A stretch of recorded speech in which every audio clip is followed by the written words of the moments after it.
I'm a black male. Speaking to black males, that carried a lot of weight with them. When I'm telling them they need to go to college, they need to finish college, they kind of hear it differently from me because they kind of can see themselves in me. And I could give them some advice that some other folks may not be able to give them, because as a black male, there's certain experiences that you live every day that someone else may not be able to relate to. And I just think it's important, especially in a school district, that not just African American males, but I think the adults in the district should reflect the student body in the district, because again, everybody comes with different ideas, different perspectives, and also just a different level of passion sometimes as it relates to doing this work. So.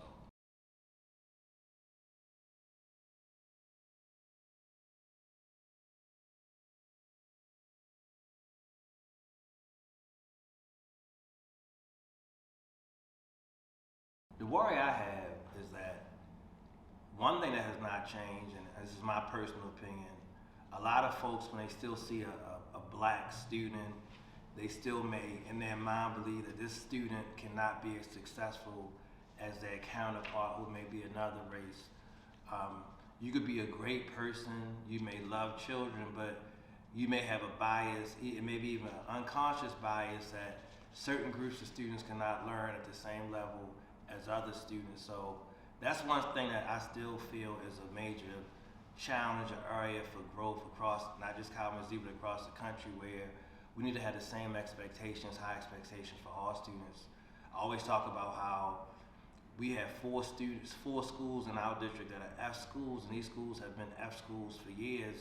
I know when I interviewed, I kept talking about having a graduation rate of 51% for African American males. And I always say to myself, why aren't folks outraged?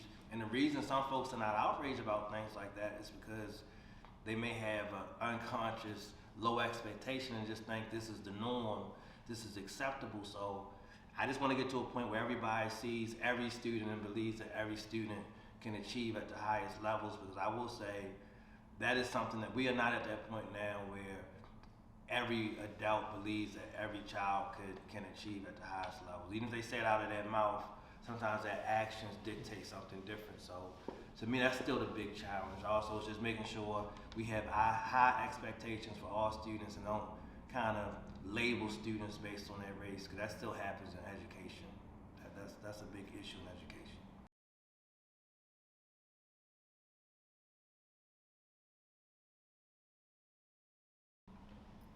I'm always focused. You hear me always talk about educating all students, so I think the focus for me is trying to make sure we provide a high quality education for every student in the district, all students. But part of that does include really focusing on diversity, equity, and inclusion. I know in my last position, I was in charge of diversity, equity, and inclusion for a whole entire school district. And it was needed because in a lot of cases, students learn differently.